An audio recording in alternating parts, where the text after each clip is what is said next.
I'll leave my GoPro running here. Somebody over there shooting a automatic weapon. See if we can record a little bit of that.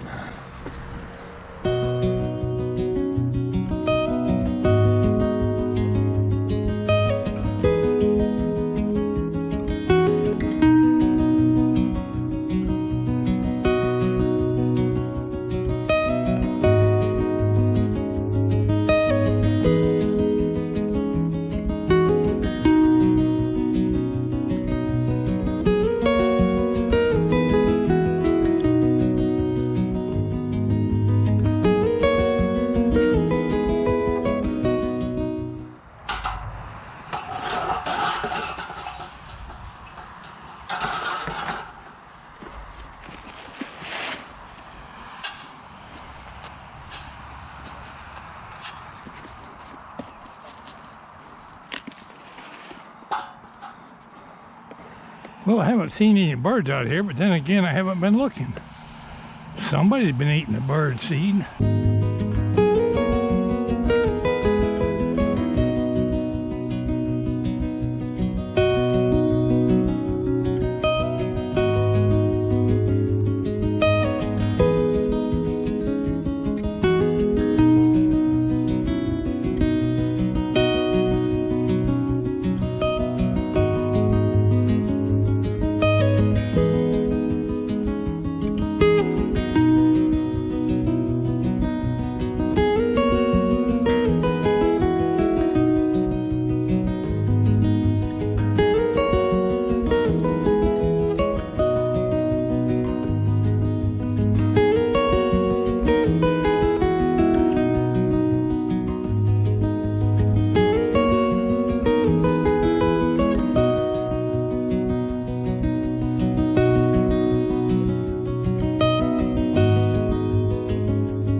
I don't know if any birds will come or not. I set up my bird feeder.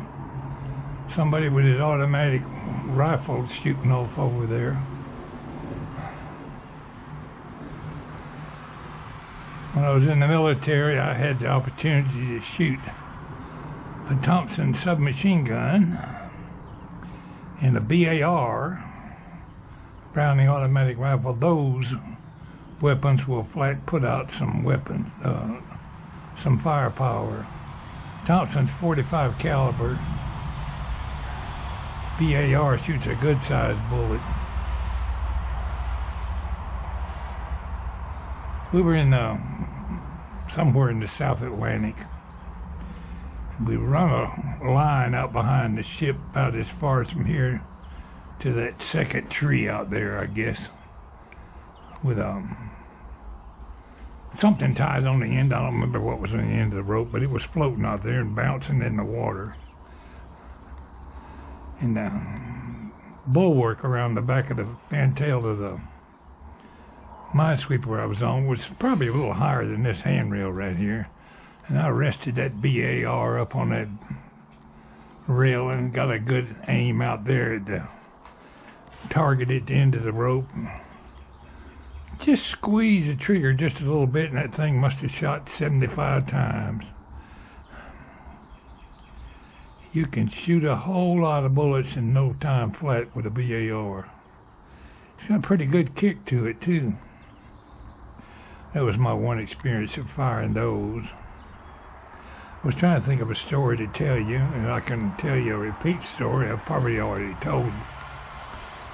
We had to stand quarterdeck watch on the ship. And in the process of standing quarterdeck watch, we were armed with a 1911 45 caliber pistol.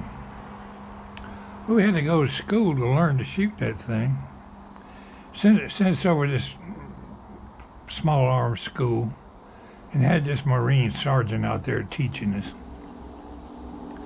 But it had some targets out there about 50 yards away, sort of like about the size of a bale of hay, with a figure outline of a man. Well, the bullseye was in the man's chest, but the target encompassed his whole body. Well, I'm aiming left and right to be on center with the target. And with a .45, you got to squeeze the grip before you can pull the trigger. That's the safety. But I aimed at what I thought would be right in the target's chest, cranked off 4 or 5 rounds, and every one of them was on target this way, but I was shooting high. So every one of the rounds I shot was in the target's head. I mean, I shot him, the target's face all to pieces, like right in between his eyes. Well, that old Marine sergeant said, "Pick up your brass, boy. You ain't no..." He thought I was showing off and intentionally aimed at the target, and I didn't tell him nothing different. Pick up your brass, boy, and go on about your business. You shoot good enough. And we took an M1 to the shooting range, fired that, and we're shooting farther than them pine trees on the other side of the highway down there. They had a big target set up over there, and I shot up the whole hillside. I don't think I hit one of the targets a single time. But if anybody was over there, they would sure be taking cover, because I was putting the rounds down there. Those military 45s, I mean not 45, M1 carbines is what they used in World War II, and I guess there's still plenty of them around. Nowadays they shoot these automatic rifles like you see that fella shooting off down there. Well, I ain't seen no birds come to my feeder. I've sat here shooting the breeze a little bit about a whole lot of nothing. I'm still having some problems with my incision in the midsection of my belly from my surgery. It's draining. I can put on a clean t-shirt. This was clean an hour ago, and you can see the stains. But it's not blood, it's draining almost like a reddish water. I looked on Google, and they claim that that's normal to be expected. It's trying to heal up. And it does look like the incision that's draining. It's just a little round spot about the size of a black-eyed pea or pinto bean right at the end of an incision, and it's been draining since the day I come out of the surgery. I'm not too concerned about it, but I've been keeping a Band-Aid on it to the point that, you know, on the spot where it's leaking, the rest of the incision looks like it's healed up pretty good. Still got a lot of glue on my belly where they stuck me in 5 different places. Well, last night I got up and went to the bathroom, and I'm not supposed to strain on anything. And to get up from the sitting on the toilet is a bit of a strain on your gut, and I didn't think about it. I just stood right back up to go back to the bedroom. And when I did, something about my gut right up near that incision just pulled and hurt like crazy. So I definitely strained something in there. Went in there and got off about half back to sleep. About 3 or 4 o'clock in the morning, I woke up with my stomach hurting like crazy. I had to get up and take a couple of Tylenols. That's how bad it was hurting.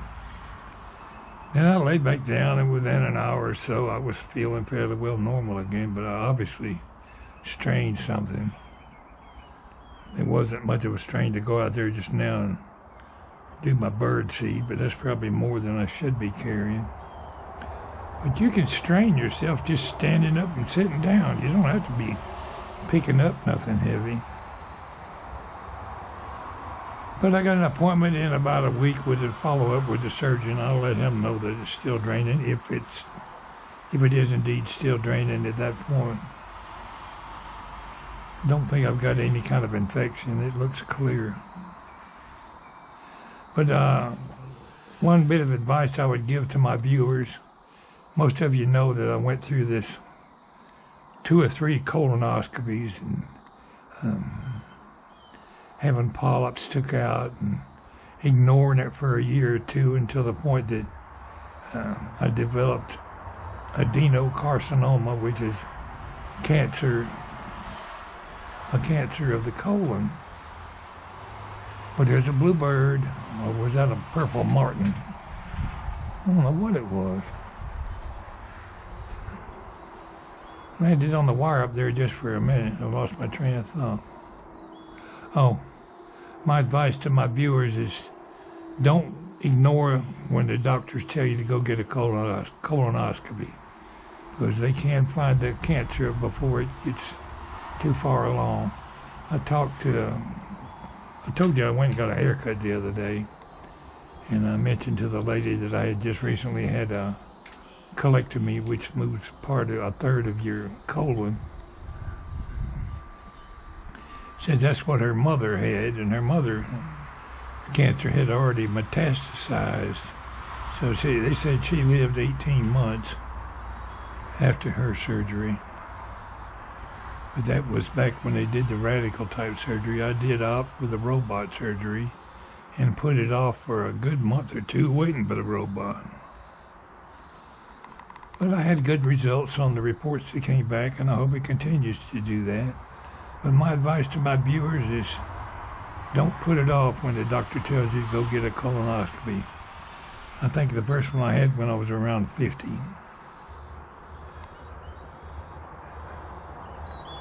Had 2 or 3 since then. But a colonoscopy is nothing compared to a colectomy where they take out your colon. Believe me, you don't want to go through that if you can help it. Anyway, I'm going to sit here for a little while and see if any birds show up, and I appreciate you listening to me rap today and hand out my unsolicited advice.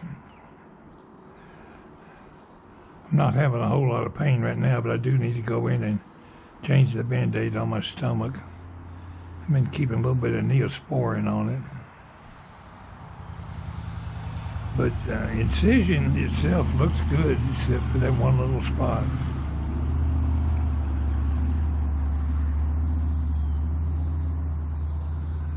I do hope weekend's coming up. I do hope everybody has a good weekend. We're still a couple days away.